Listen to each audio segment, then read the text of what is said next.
Okay, I'm going to talk about the Leontief model. This may or may not be covered in your class. You can go ahead and read about Wassily Leontief if you like there, and then you can read my little blurb here about multiple industries. We're going to really simplify this to start out with. We're going to do just a simple two-industry model. So we're going to assume that our industry only has agriculture and electricity, which obviously is not true for most communities. So, but anyway, let's look at a two-industry model here. Okay, so these two industries depend on each other. Each dollar's worth of agriculture produced requires 40 cents of agriculture, in other words 40 cents worth of agriculture and 20 cents of electricity. Each dollar's worth of electricity produced requires 20 cents of agriculture and 10 cents of electricity.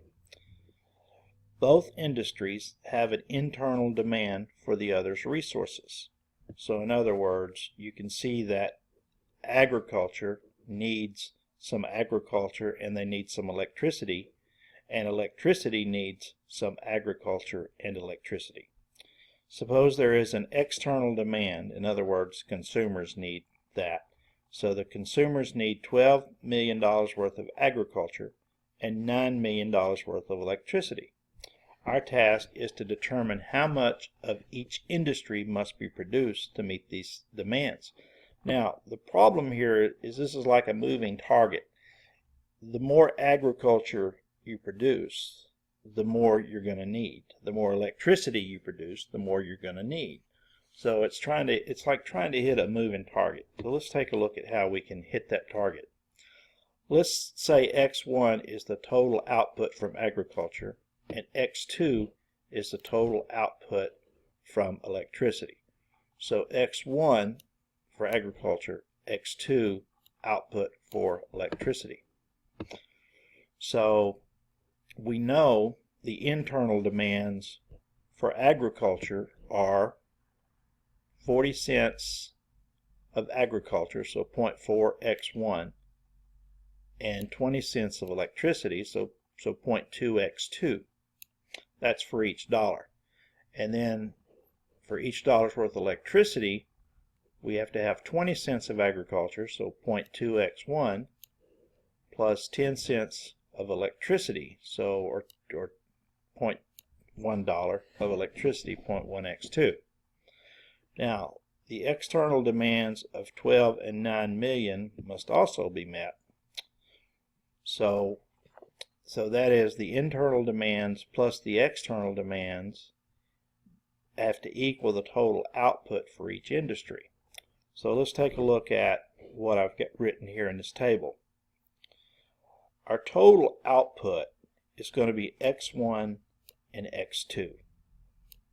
We have an internal demand of agriculture.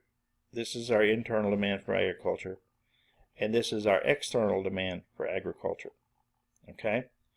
So if we add this to this, that gives us our total demand. And that total demand has to equal the total output, which is X1. Now for electricity, we have an internal demand and we have an external demand, and when we add those together, we get our total demand for electricity, and that's got to equal our total output of electricity. We can actually write this as a matrix equation real easy. Notice on the left of this system of equations you have X1 and X2, so we'll just write that there. And then that has to equal, well, let's just look at, clean this up a little bit. Just look at this portion right here. This portion right here is just these coefficients, 0.4, 0.2, 0.2, 0.1, multiplied by the column matrix x1, x2. Now you could see this if you went ahead and multiplied these two matrices together. You can see it would be 0.4x1 plus 0.2x2 would be the top row. And the bottom row would be 0.2x1 plus 0.1x2. So you can certainly see that the product of these two matrices represents what I've got highlighted here. And then plus this right here, the 12 million and the 9 million. Okay? So there is our matrix equation. Now, we can solve this matrix equation. If we can solve this matrix equation, we can get our answer for our total output. So our matrix equation is actually, if we look at it like this, we can treat this as x. So this is x and this is x. We can call this matrix A and we can call this matrix B. And now we've got a matrix equation, x equals ax plus b. So x equals ax plus b. So if we can solve this equation for x, now remember this is a matrix equation, but if we can solve it for x, then we'll have our solution. So what I'm going to do to solve this for x is, first thing I'm going to do is I'm going to subtract ax from both sides. That'll get my x's on the same side. So if I subtract ax from this side, I get x minus ax. If I subtract ax from this side, the ax's will just cancel each other out. So now I have x minus ax equals b. Now I can factor this x to the right, not to the left. It's got to be factored to the right. So I can factor the x out to the right.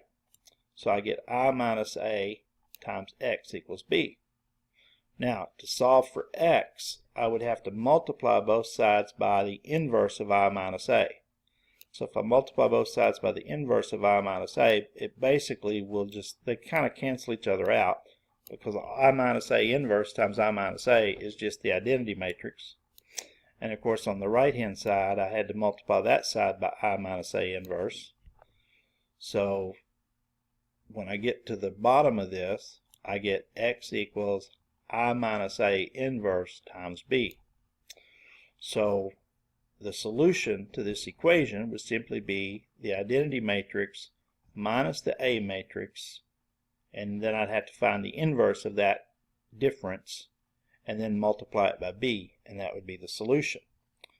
So let's start looking for that matrix. Well, we know how to find I minus a. I minus a would just be the identity matrix, 2 by 2 identity matrix. So that's I. This is A. We knew that from up here, that this is A. So if we subtract this, 1 minus 0.4 is 0.6, 0 minus 0.2 is minus 0.2, 0 minus 0.2 is minus 0.2, and then 1 minus 0.1 is 0.9. So I minus A is just this 2 by 2 matrix.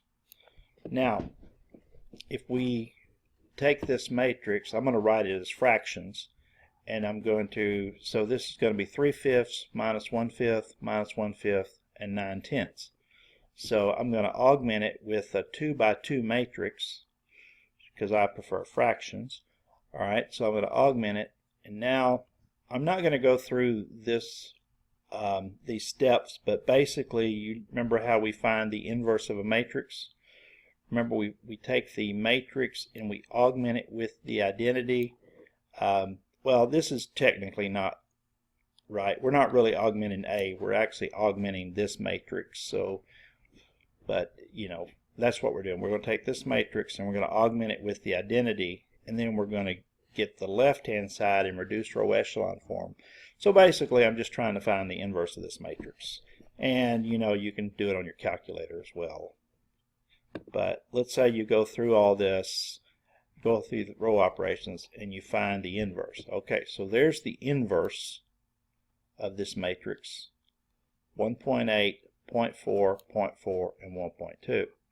And remember, the solution was not, that's not the solution. The solution is, remember, you take that inverse and you multiply it by the matrix B, which was the 12 and the 9 million. So we take that matrix and we multiply it by the 12, 9 column matrix, And so take 1.8 times 12 plus 0.4 times 9, and you get 25.2, which is 25.2 million. And then take this row times this column, 0.4 times 12, and then 1.2 times 9, and you get 15.6. So 15.6 million. So basically, we need 25.9 million output in, what was X1? Agriculture. And then X2 is 15.6 million output for electricity. And so that's a two-industry model. And I'll just briefly summarize a three-industry model here in just a second. If you need to, pause the video and read this problem. But let me just get to the point so that my video doesn't run out of time here. I've only got a few minutes on this left. Basically, for this problem, I have an agricultural internal demand, electricity internal demand, and manufacturing internal demand. And these are the three internal demands.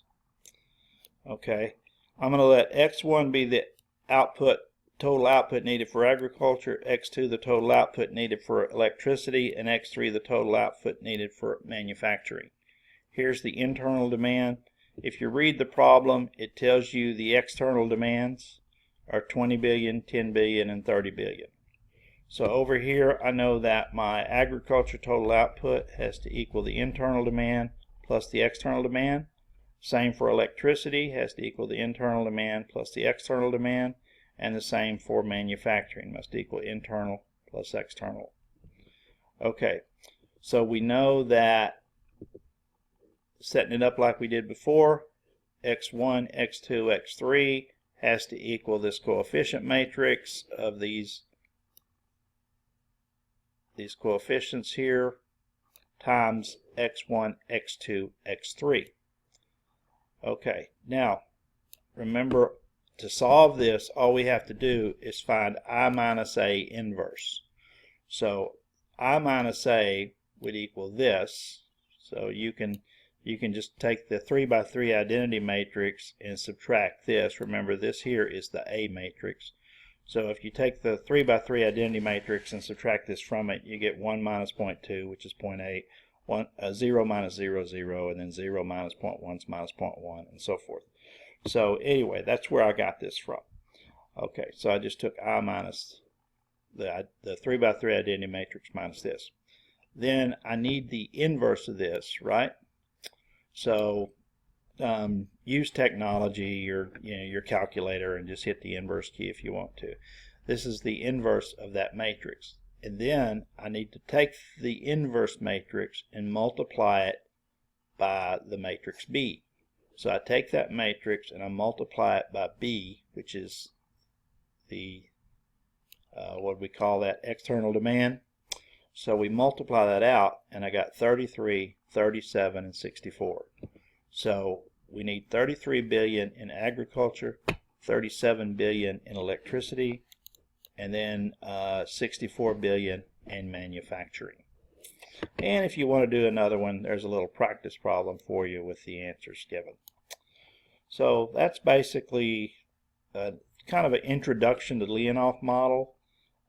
You certainly can do your own research if you want to learn more about it.